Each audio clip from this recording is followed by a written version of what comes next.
You ever get that feeling that your money just doesn't stretch as far as it used to? Well, it's not just a feeling. There's this invisible force at play, and it's quietly taking a little slice out of every single dollar you earn. Some people even call it the invisible tax. So today, we're going to pull back the curtain on what it is and how it really works. To get our heads around this, we're not going to start with some dry textbook definition. Nope, we're starting somewhere way more familiar, your morning coffee run. All right, so picture this. It's a totally normal morning. You walk into Starbucks, you order your go-to drink. Same size, same order, nothing fancy at all. But then, when you go to tap your card, the total is a little higher. Not by a ton, but just enough for you to kind of pause and think, wait a minute, the drink is exactly the same, so what changed? Right?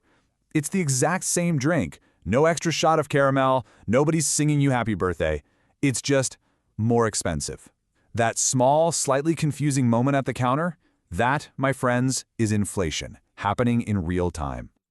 And you know, that feeling doesn't just happen at the coffee shop. It's a pattern. Let's actually talk about why your wallet might be feeling a little bit lighter these days, even if you're making the same amount of money. You know what I'm talking about. It's that trip to Costco where you buy the same exact stuff, but the bill is somehow 20 bucks higher. It's watching the numbers at the gas pump just spin way faster than you remember. It's that feeling when your paycheck hits your bank account, but it just doesn't seem to cover the bills as easily as it did last year. It even sneaks into things like your Netflix bill inching up, or the rent increase on your new lease. So what is really going on here? It honestly feels like someone took a remote control and just turned the power of your dollar down.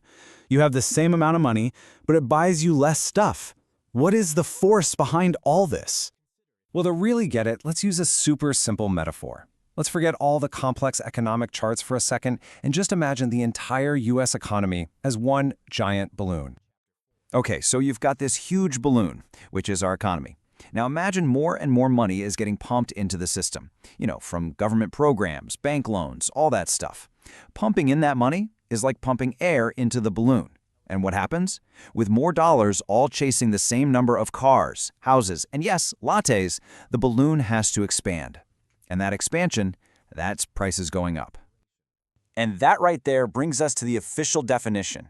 Inflation is just the rate that the general price of stuff is rising. And when prices go up, the purchasing power, what your money can actually buy, goes down. Every single dollar just buys a smaller piece of the pie.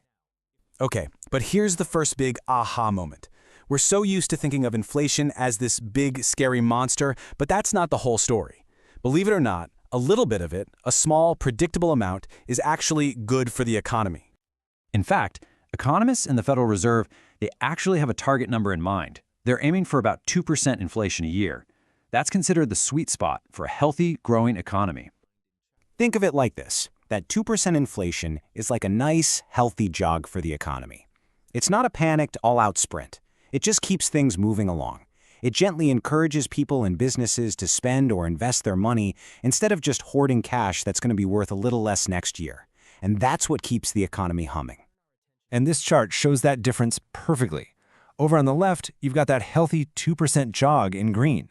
It's stable, it's sustainable. But on the right, in red, that's when inflation jumps up to 8% or more. That is an unstable sprint. It leaves the economy and all of us feeling stressed, out of breath, and pretty uncertain about what's coming next. All right, and here's our second aha moment, and this one is just as important. Inflation does not treat everybody the same. It's like an uneven playing field. It creates winners and it creates losers. And the difference usually comes down to what you own and what you owe. And this is where it gets really personal. So, for example, if you're a homeowner with a fixed-rate mortgage, high inflation can almost feel like a secret helper. Why? Because you're paying back your loan with dollars that are worth less and less every year. But for a renter or someone on a fixed income like a retiree, it's the complete opposite. It's a constant headwind. Your rent goes up, your groceries go up, but your income stays the same, so you're basically fighting an uphill battle just to keep up. So we've covered a lot of ground here, right? We went from your morning coffee all the way to the entire US economy. Let's boil it all down to the three most important things you should remember from all this.